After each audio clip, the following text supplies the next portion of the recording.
এই বন্ধু হাল্ক, তাড়াতাড়ি বাড়ি চল, তোর পুত্র সন্তান হয়েছে, তাড়াতাড়ি চল, দেখবি চল। কি বলিস রে বন্ধু? চল চল তাড়াতাড়ি চল।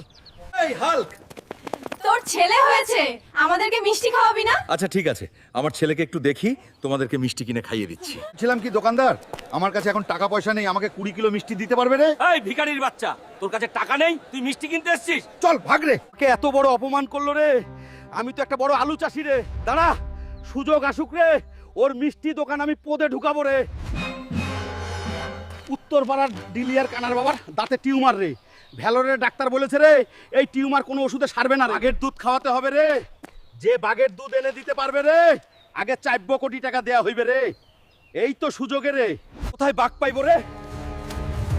বন্ধুরা তোমরা একটু কমেন্টে জানিয়ে দাও রে, যে কোন দিকে বাঘ আছে রে, তাড়াতাড়ি রে। এই তো শালার শালা বাঘ রে, তোর দুধ নেবো আজ রে।